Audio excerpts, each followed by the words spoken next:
From all the content I've uploaded, you probably already know I love being Oh, we're not in nothing together. Put the spoon down, put the hand down. We're in nothing together. Today, I see. Okay. I'm talking as down and dirty as I can get. But this time, I thought I'd take a little bit more of a back seat and try out Kiri. And shout out to Cloud Senpai for the inspiration for this video.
After putting in a decent amount of hours and a decent amount of time and blood, sweat, and tears, I feel like What's that noise? Expose him! Where is that coming from?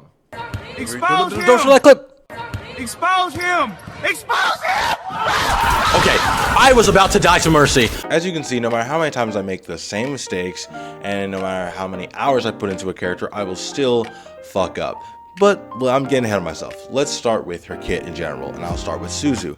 I'm gonna dumb down the entire kit because I know I drag on way too long and talk about way too many statistics and just throw a bunch of numbers out there you guys don't understand. So I'll make this super quick and super simple for me and for you. Suzu. Suzu has 3 effects. It gives a nice burst of healing, which isn't the craziest amount of healing, but it is certainly nice in a pinch. It grants invulnerability to everything short of things like Reinhardt's pin or Roadhog's hook. But anything else is completely fair game. If you throw it down at the right time, you can pretty much just parry it, and that timing is about half of a second. So, I mean, it doesn't sound like a lot. When you throw it down, you're gonna feel that timing, and you're gonna know that it's a pretty decent amount of time.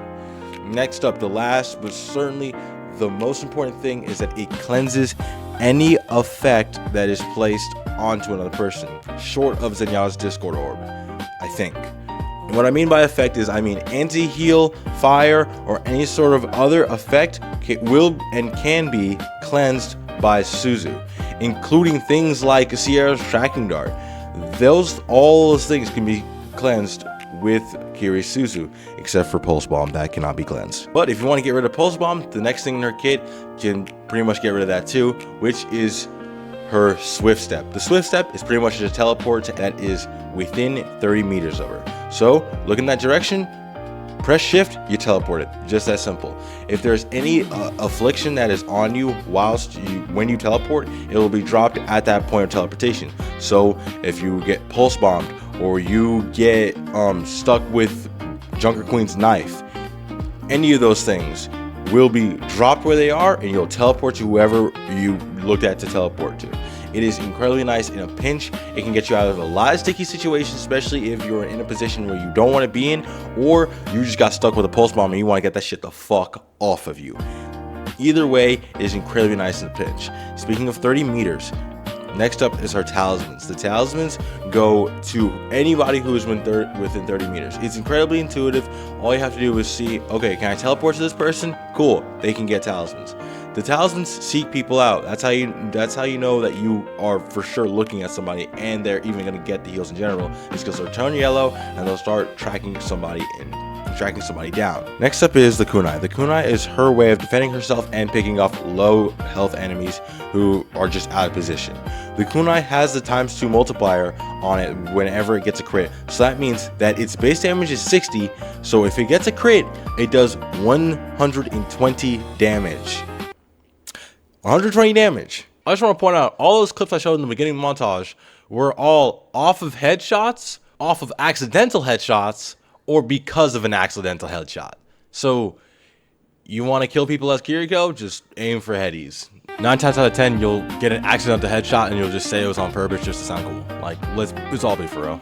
Last but certainly not least is her ult, Kitsune Rush. Kitsune Rush is an ult best used offensively because of the attributes it gives to anybody within it for the next 8 seconds. Those attributes are a boost to your cooldown speeds, your reload speeds, and your fire rate, and your movement speed. Everything in it is pretty much buffed up, including your cooldown speeds, which catches a 100% reduction. 100%. So as long as you're inside that thing, you can pretty much walk down any nigga you want to. So just keep that in mind.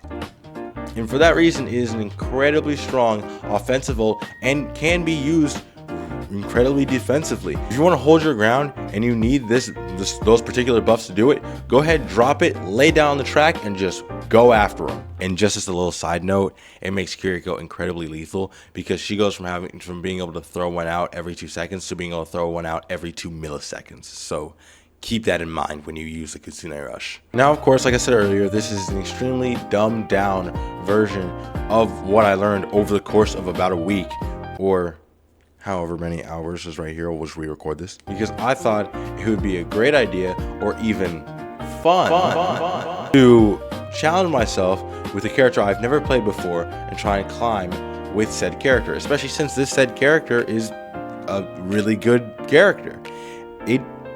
It wasn't.